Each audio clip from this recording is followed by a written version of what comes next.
उन्नाव बालाजी मंदिर पहुंचकर भगवान सूर्यदेव का किया जलाभिषेक। दतिया जिले की भांडेर विधानसभा से कांग्रेस प्रत्याशी फूल सिंह बरिया ने उन्नाव बालाजी मंदिर पहुंचकर भगवान सूर्यदेव का जलाभिषेक कर ग्रामीणों से जनसंपर्क किया, कार्यालय का उद्घाटन किया। जगह जगह मल्यार्पण व भव्य स्वागत किया गया। उन्नाव सरपंच प्रतिनिधि लक्ष्मण वर्मा के द्वारा बाबा साहब का चित्र व सोल श्रीफल भेंट किया गया। अमित विक्रम पाठक ने नारियल और श्रीफल भेंट कर मिठाई बांटी। कार्यकर्ताओं ने पार्टी के नारे लगाते हुए उन्नाव में जनसंपर्क किया। बांट दिया 1000 रुपए बिना मैनिफेस्टो के, बिना वचन पत्र के, बिना घोषणा पत्र के अगर इन्होंने 1000 रुपए दिया है तो ये मतदाताओं को लुभाने के लिए दिया है। ये तो इलेक्शन कमीशन ऑफ इंडिया की गाइडलाइन के खिलाफ है। और घोषणा पत्र घोषणा करनी चाहिए कि जनता मध्य प्रदेश की, यदि हमें इन घोषणाओं पर हम घोषणा करते हैं, हमारा वचन है, हम वचन देते हैं, इन वचनों पर अगर मध्य प्रदेश की जनता हमको वोट दे करके सत्ता देती है तो ये वचन पूरे करने का हमारा पूरा शपथ है। ये सिस्टम होता है। और इन्होंने तो वचन पत्र बनाया ही नहीं है। वचन पत्र बना करके सरकार में जब हम जाएंगे तो मानो कि जनता ने उन वचनों के ऊपर वोट दिया है, और इन्होंने तो वचन पत्र बनाया ही नहीं है। ये तो पहले अपना वचन पत्र बनाते तब देते 1000 रुपए, तो वैधानिक होता। जब 15 महीने की जब सरकार आई और उन्होंने किसानों का कर्जा माफ के लिए बोला था तो 1 भी रुपए कर्जा माफ नहीं हुआ। 27 लाख रुपए किसी को अगर नहीं समझ आता, नहीं पढ़ना आता तो पढ़ ले, और दिखाई नहीं आता तो मैं किसी ऐसे चश्मा वाले डॉक्टर को भेज दूं कि भाई छोटा दिखता नहीं है। 27 लाख बहुत बड़े अंक हैं। 27 लाख कर्जा माफ हुआ है।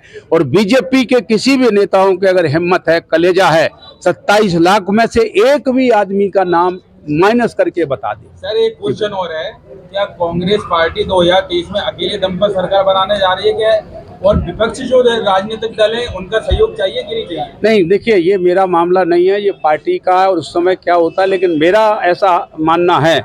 मैं दूसरी पार्टियों का भी ये नहीं कह रहा हूँ कि नहीं होगा। हो सकता है एक बेचारे के लोग बहुत बहुमत में भी होते हैं तो भी सत्ता में रहते हैं, वो एक अलग बात है। लेकिन मैं आपको बताना चाहता हूँ कि मध्य प्रदेश में इस बार बहुमत इतना भारी आएगा कि मेरे पास उसका कैलकुलेशन है। टाइम थोड़ा कम है, वो घंटों की बात है। मेरे पास कैलकुलेशन है, अगर मध्य प्रदेश में भारतीय जनता पार्टी 50 MLA जीत जाती है तो फूल सिंह बरिया अपने हाथों से अपना मुंह काला करेगा राजभवन के सामने। ये मैंने संकल्प लिया है।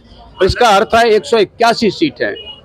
आप बताइए। भांडेर विधानसभा की जनता को क्या कहना चाहोगे? भांडेर विधानसभा के लिए मैं ये कहना चाहता हूँ कि भांडेर में जब मैंने देखा है, अभी पिछली सरकार ने, मैं नहीं ये कह रहा कोई सरकार, किसी भी सरकार ने भांडेर में शिक्षा पर ध्यान नहीं दिया है। यहाँ शिक्षा नाम की कोई चीज नहीं है। और यहाँ पर सबसे बड़ी चीज है स्वास्थ्य नाम की चीज नहीं है।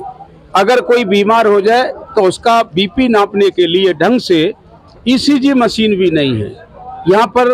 और यही नहीं है कि महिला कोई प्रेग्नेंट है, बच्चा जने तो समझो कि ऑक्सीजन की व्यवस्था ही नहीं है, तो वो मरना है तो मर जाएगी। यही नहीं, यह मध्य प्रदेश के अंदर भांडेर विधानसभा एक ऐसी विधानसभा है जहां पर रोजगार नाम की कोई चीज नहीं। और चौथा बिंदु है, गाय की बड़ी भारी प्रॉब्लम है। बीजेपी के लोगों ने गाय को बाहर तो खुला दिया, लेकिन इस गाय को बचाने के लिए इन्होंने कुछ नहीं किया। माननीय कमलनाथ जी ने जब गौशालाएं बनाई, उसमें गाय सुरक्षित होने वाली थी, बीजेपी ने सरकार गिरा करके उन्होंने गौशालाएं भी एक तरह से गिरा दी। तो मैं ये कहना चाहता हूँ, भाजपा गौशालाएं गिरा करके क्या पुण्य का काम कर रही है कि पाप का काम कर रही है, ये तो बात समझी जा सकती है। और मध्य प्रदेश में यही नहीं, भांडेर के लिए मैं कहना चाहूँगा, बिजली के नाम पर, पानी के नाम पर भांडेर में लूट मचाई है। बिजली के नाम पर इतनी लूट पड़ी है। ये कह रहे हैं कि हम 1000 देंगे लाडली बहनाओं को। और एक हमारे भाई कह रहे थे